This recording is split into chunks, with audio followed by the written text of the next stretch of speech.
This is a slightly unusual episode of So I Finally Played, as I'm not sure how hyped up this was at launch, but it is a game that's getting a lot of attention lately.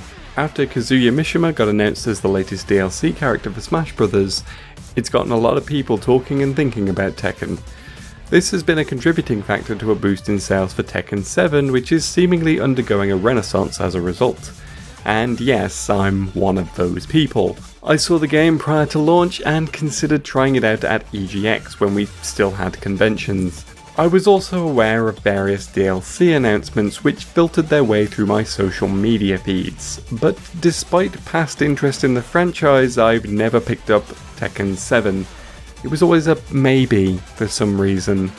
And then Kazuya got announced, and it got me thinking about Tekken games that I'd previously enjoyed. And then the other contributing factor happened.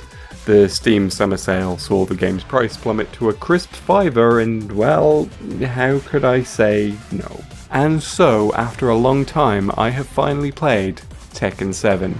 Not my first Tekken, as I've played 3 back in the day, and I played 5 and Tag Tournament 2 when I had to make a video. I can't remember what the video was though. Anyway, but how did I, a casual player who always arrives late to the party for odd-numbered entries only, think of the latest Tekken? Well, here's my opinion, organised into handy, good and bad sections. Get ready for the next battle. From the get-go, I want to point out that as far as traditional fighting games go, Tekken is the only one I've ever gotten into. I simply cannot fathom Street Fighter, and Mortal Kombat always feels stiff and clunky to me. And as for Arc System Works and their anime bonanzas, I find it all a bit distractingly flashy and don't have a clue what I'm doing. I do want to stress that this is personal preference, and I'm not saying that any of these games are bad, I just could never get into any of them. Tekken, however, has always felt good to me. Its 3D movement and focus on positioning over flashy combo strings feels more natural to me as someone who struggles with quarter circles and whatever this is.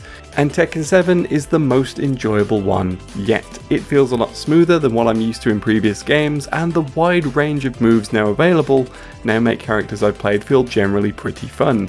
I'm unlikely to play every character mind, as I will never enjoy slow, heavy brawler types, but that's a personal preference, and those heavy brawler types do seem like they play well for those who are into that. It's been pretty easy to find some favourites. Admittedly, some are past favourites as I continue to not understand Lei's moveset yet continually want to try and learn it, and Xiao Yu is still excellent.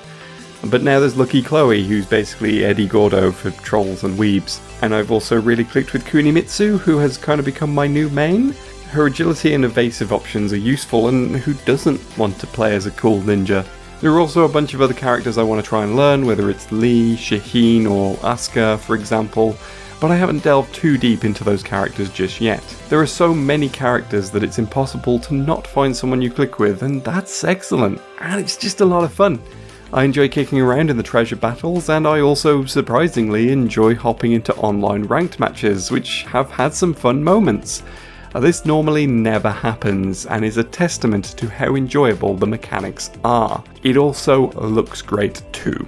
All the characters are lovingly rendered, and the stages are impressive too, and full of little details that you probably never even notice unless you're watching footage back after the fact. And the soundtrack is excellent. I've seen some complaints about it, but I don't see what the problem is. It's a lot of loud, brash electronic music, and as far as I'm concerned, it kicks ass. Basically, Tekken 7's presentation is top notch, and I will hear nothing against it. And happily, the story mode continues the grand tradition of Tekken lore being complete nonsense in the best way.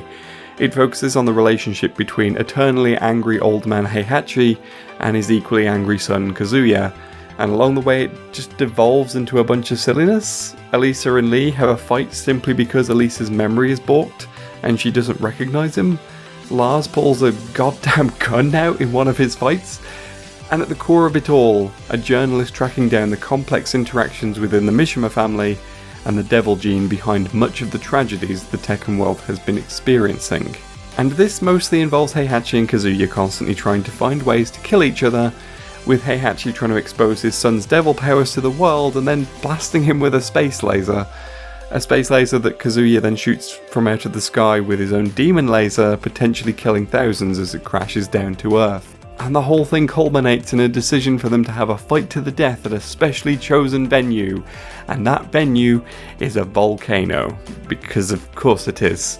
It's one of the things that I love about Tekken. In fact, you have these serious looking martial arts practitioners fighting bears, showy jaguar mask wrestlers, 3 different kinds of robot now, and a sleepy vampire. And the official canon story involves a family feud that's gotten so out of hand it's created international unrest as conflicts break out somehow.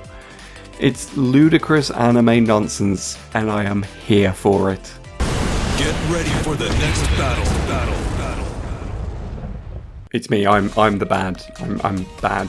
I mostly flail around in Tekken 7 and hope for the best. I would not call myself skilled at all. I'm almost ashamed to show off this gameplay, in fact. But no, seriously folks, one actual criticism I have of the game is how little it helps you understand its own systems. This is a criticism of many fighting games, but by 2015 I'd have expected Tekken to start trying to do tutorials or something. There are sample combos and punishment training in the practice mode, but they don't explain the context for those things, and it feels a bit of an afterthought. I've had to turn to the internet to figure out some fairly basic mechanics, and that's not really what you should need to do for any game. Why are fighting games still doing this? And before I get a million Guilty Gear Strive comments, I have heard that there have been huge strides in making the genre more accessible to new players in that game, but that is a game from this year, which merely highlights my point. Tekken as a series is generally a little more accessible than a lot of 2D fighters in my experience, but a bit more explanation of some fundamental concepts would have been nice. And no, I will not accept "just get good, bro" as a rebuttal to this criticism, because ultimately that's kind of the point. I'd like to get good, and having to look stuff up on YouTube is not really helpful. You know what I mean? Should be in the game. In addition to this though, while I praise the story mode for its silliness, it's also painfully short and limited in its scope. You barely touch on any of the cast outside the Mishima family, so when I played it in the hopes of discovering different characters and how they felt to play, I was disappointed. The additional character episodes are kind of rubbish too, with largely consisting of a single fight and a single inconsequential scene. Other single player options are limited too, with arcade mode being massively shortened from previous entries, and worst of all, characters don't even get endings here. It just feels lacking in single player options, especially after the wide range of modes in other Tekken games that I've played. I also really don't like the presence of Noctis and Negan as guest fighters. I'm okay with Akuma and... wait, no, let me rephrase that. I find Akuma annoying to fight, but he doesn't feel out of place.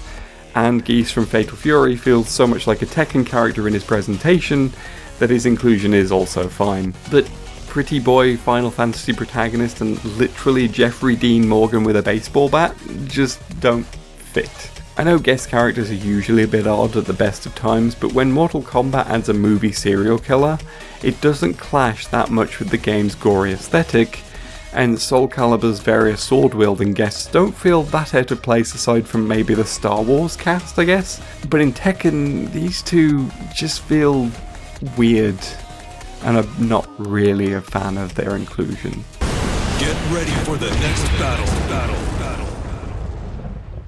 Oh yes, but then again I was already a fan of Tekken to some degree before this point, but it genuinely feels even more enjoyable than the entries I've already played in the past. There are a lot of characters I want to play around with, and will probably try everyone at least once, even if that includes playing a single match as Steve and then realising that boxing is nowhere near as fun as martial arts and then never touching him again. I find myself hopping in at least once a day to play a few online matches. I'm not always the best, but I find it weirdly enjoyable. Well, not when I get crushed by someone with an unstoppable string, but fighting someone on a similar skill level to me is always a good time, just as we attempt to figure each other out. There are times when I sometimes fall back on some specific moves, and it is actually fun when people figure that out and force me to shake things up a bit. It breaks me out of my comfort zone and makes me reconsider what I know about the character. Which is the point, of course. Fighting games are meant to be tough and take time to master. And I am far from a master even if I did reach that online rank. It's sweet of you to say, Bandai Namco, but we both know it's not true. But I am enjoying the process of learning. The nature of the ranking system means I'm rarely placed up against some 5-year pro veteran who has instinctive knowledge of every move I could ever throw at them, and so it's just us noobs all playing chicken with each other, and that's genuinely fun.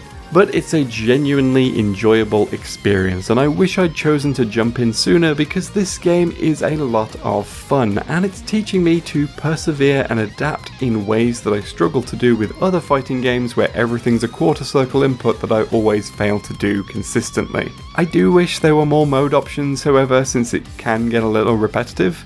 But for a game to jump in for short play sessions here and there, it is a good time. And as long as the game is active, I'm gonna probably keep playing. And if there's a Tekken 8, I would say see you there, but history has shown that I don't play the even-numbered ones, apparently. Thank you for watching, and I hope you enjoyed this quick little review of Tekken 7 from someone who's just gotten into it. I'm having a great time, and if you want to be my tutor, I guess, on how to get good, or perhaps just play a few rounds, hit me up on Steam. You can probably guess my name. Other than that, don't forget to give the video a like, and if you're new around here, why not subscribe for more videos like the ones you see on screen right now. Would also like to give a big thank you to my patrons who help with supporting the channel financially. Thanks again for watching, and I'll see you again very soon. Don't forget